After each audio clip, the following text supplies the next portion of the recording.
Hello, I'm back for Chapter 8, The Potions Master. So, if you got your book, open it to page 131, Chapter 8, The Potions Master. There, look. Where? Next to the tall kid with the red hair, wearing the glasses? Did you see his face? Did you see his scar?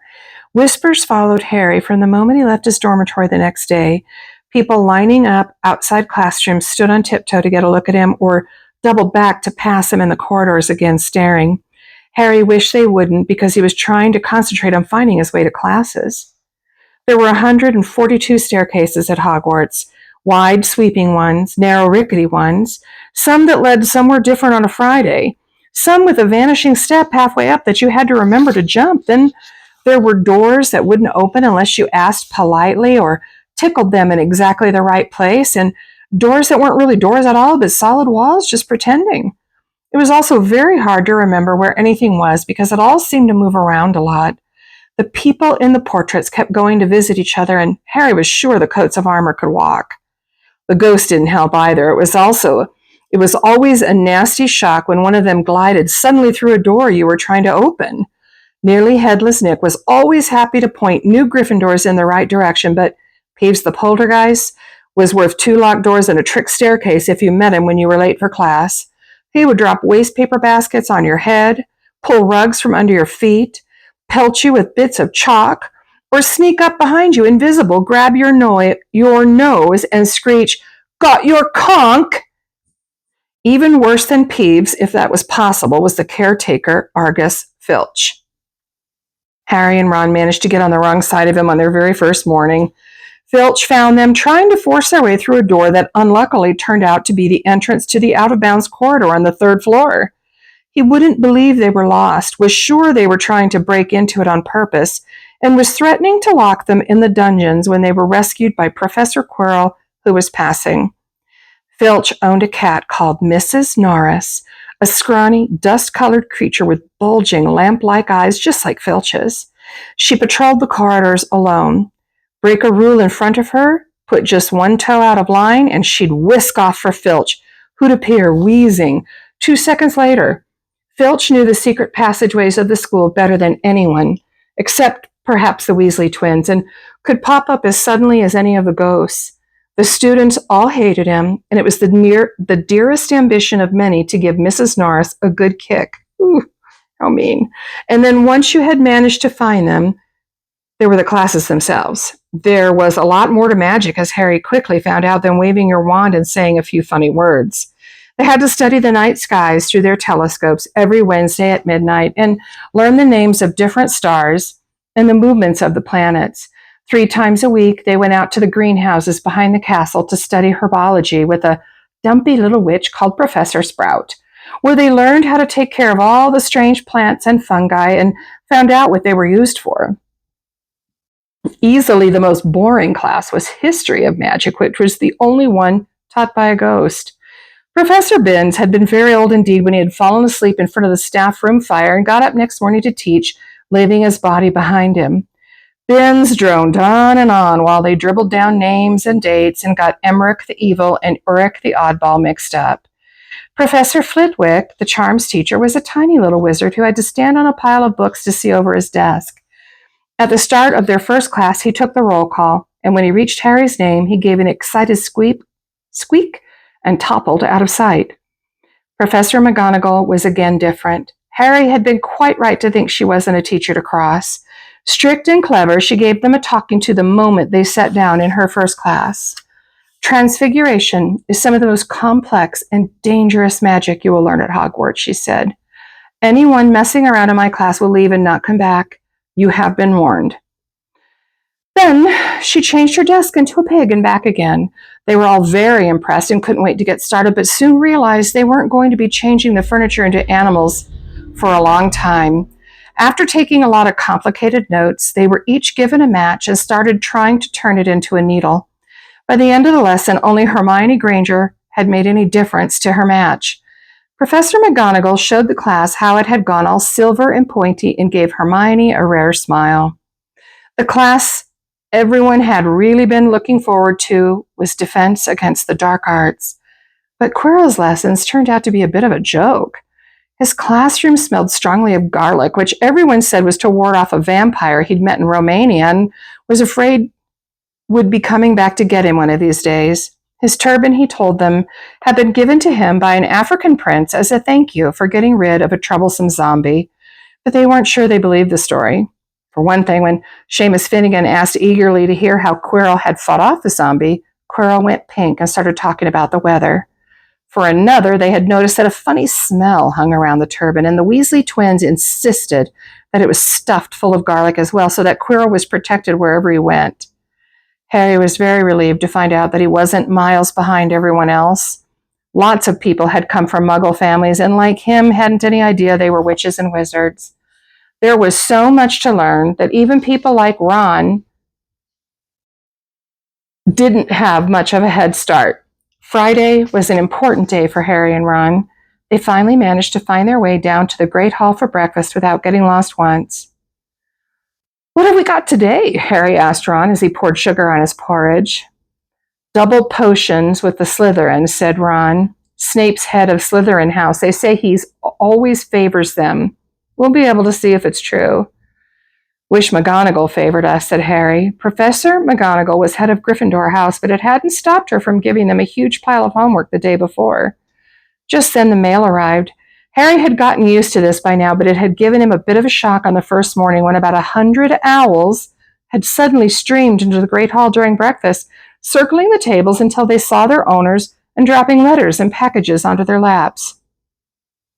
Hedwig hadn't brought Harry anything so far. She sometimes flew in to nibble his ear and have a bit of toast before going off to sleep in the owlery with the other school owls. This morning, however, she fluttered down between the marmalade and the sugar bowl and dropped a note onto Harry's plate. Harry tore it open at once. It said in a very untidy scrawl, "Dear Harry, I know you get Friday afternoons off, so would you like to come and have a cup of tea with me around 3? I want to hear all about your first week. Send us an answer back with Hedwig. Hagrid." Harry borrowed Ron's quill, scribbled "Yes, please, see you later" on the back of the note, and sent Hedwig off again. It was lucky that Harry had tea with Hagrid to look forward to, because the potions lesson turned out to be the worst thing that had happened to him so far. As at the start of term banquet, Harry had gotten the idea that Professor Snape disliked him. By the end of the first potions lesson, he knew he'd been wrong. Snape didn't dislike Harry. He hated him. Potions lessons took place down in one of the dungeons. It was colder here than up in the main castle, and would have been quite creepy enough without the pickled animals floating in glass jars all around the walls. Snape, like Flitwick, started the class by taking the roll call, and like Flitwick, he paused at Harry's name. "Ah, yes," he said softly. "Harry Potter, our new celebrity." Draco Malfoy and his friends Crabbe and Goyle sniggered behind their hands. Snape finished calling the names and looked up at the class. His eyes were black like Hagrid's, but they had none of Hagrid's warmth. They were cold and empty and made you think of dark tunnels. "You are here to learn the subtle science and exact art of potion making," he began. He spoke in barely more than a whisper, but they caught every word. Like Professor McGonagall, Snape had the gift of keeping a class silent without effort. "As there is little foolish wand-waving here, many of you will hardly believe this is magic. I don't expect you will really understand the beauty of the softly simmering cauldron with its shimmering fumes, the delicate power of liquids that creep through human veins, bewitching the mind, ensnaring the senses.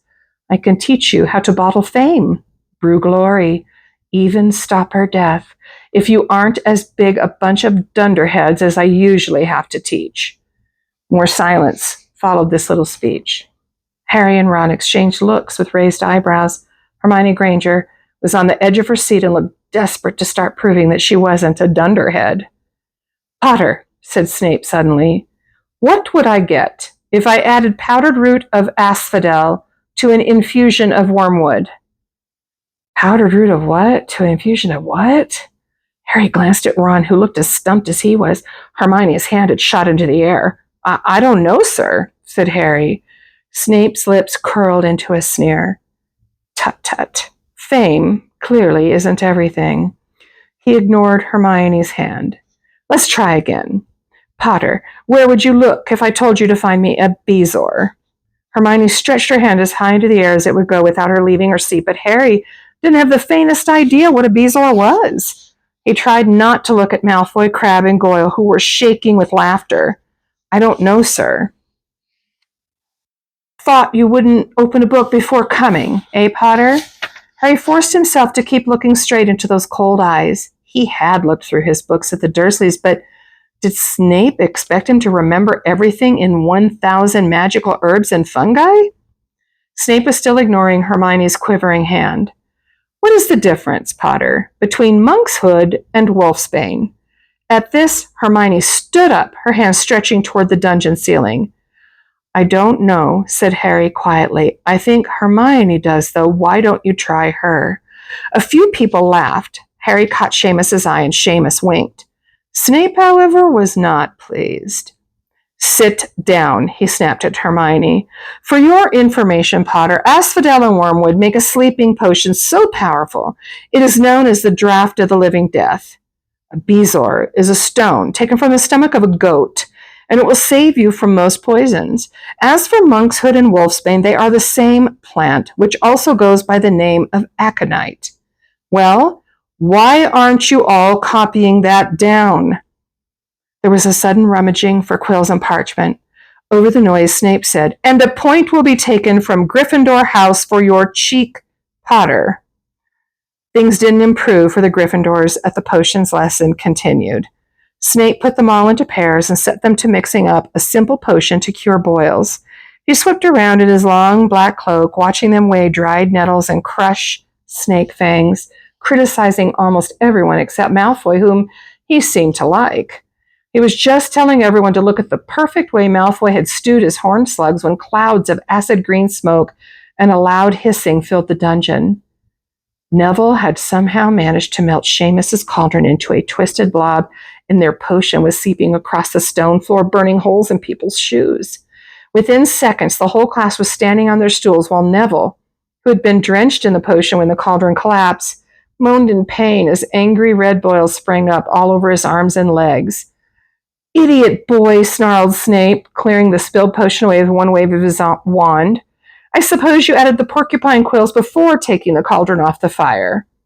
Neville whimpered as boils started to pop up all over his nose. Poor Neville. Take him up to the hospital wing, Snape spat at Seamus. Then he rounded on Harry and Ron, who had been working next to Neville. You, Potter, why didn't you tell him not to add the quills? Thought he'd make you look good if he got it wrong, did you? That's another point you've lost for Gryffindor. This was so unfair that Harry opened his mouth to argue, but Ron kicked him behind their cauldron. Don't push it, he muttered. I've heard Snape can turn very nasty. As they climbed the steps out of the dungeon an hour later, Harry's mind was racing and his spirits were low. He'd lost 2 points for Gryffindor in his very first week.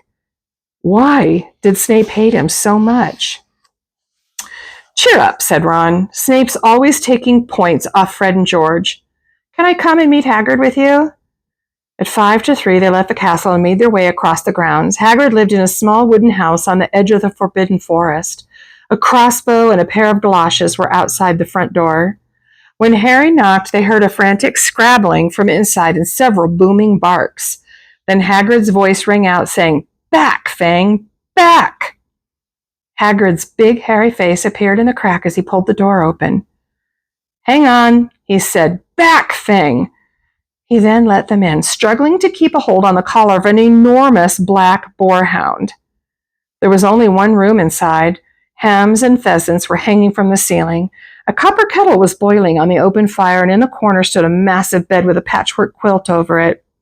Make yourselves at home, said Hagrid, letting go of Fang, who bounded straight at Ron and started licking his ears. Like Hagrid, Fang was clearly not as fierce as he looked. This is Ron, Harry told Hagrid, who was pouring boiling water into a large teapot and putting rock cakes onto a plate. Another Weasley, eh? Said Hagrid, glancing at Ron's freckles. I spent half my life chasing your twin brothers away from the forest. The rock cakes were shapeless lumps with raisins that almost broke their teeth, but Harry and Ron pretended to be enjoying them as they told Hagrid all about their first lessons. Fang rested his head on Harry's knee and drooled all over his robes. Harry and Ron were delighted to hear Hagrid call Filch that old git. And as for that cat, Mrs. Norris, I'd like to introduce her to Fang sometime. Do you know, every time I go up to the school, she follows me everywhere. Can't get rid of her. Filch puts her up to it. Harry told Hagrid about Snape's lesson. Hagrid, like Ron, told Harry not to worry about it, that Snape liked hardly any of the students. But he seemed to really hate me. Rubbish, said Hagrid. Why would he? Or should he? Yet Harry couldn't help thinking that Hagrid didn't quite meet his eyes when he said that. How's your brother Charlie? Hagrid asked Ron. I liked him a lot. Great with animals. Harry wondered if Hagrid had changed the subject on purpose. While Ron told Hagrid all about Charlie's work with dragons, Harry picked up a piece of paper that was lying on the table under the tea cozy. It was a cutting from the Daily Prophet. Gringotts break-in latest. Investigations continue into the break-in at Gringotts on 31 July, widely believed to be the work of dark wizards or witches unknown. Gringotts goblins today insisted that nothing had been taken. The vault that was searched had in fact been emptied the same day. But we're not telling you what was in there, so keep your noses out if you know what's good for you, said a Gringotts spokes goblin this afternoon. Boy, that was a mouthful. Harry remembered Ron telling him on the train that someone had tried to rob Gringotts, but Ron hadn't mentioned the date. Hagrid, said Harry, that Gringotts break-in happened on my birthday. It might have been happening while we were there. There was no doubt about it. Hagrid definitely didn't meet Harry's eyes this time. He grunted and offered him another rock cake. Harry read the story again. The vault that was searched had in fact been emptied earlier that same day. Hagrid had emptied Vault 713, if you could call it emptying, taking out that grubby little package. Had that been what the thieves were looking for? As Harry and Ron walked back to the castle for dinner, their pockets weighed down with rock cakes they'd been too polite to refuse, Harry thought that none of the lessons he'd had so far had given him as much to think about as tea with Hagrid. Had Hagrid collected that package just in time? Where was it now? And did Hagrid know something about Snape that he didn't want to tell Harry? End of the chapter.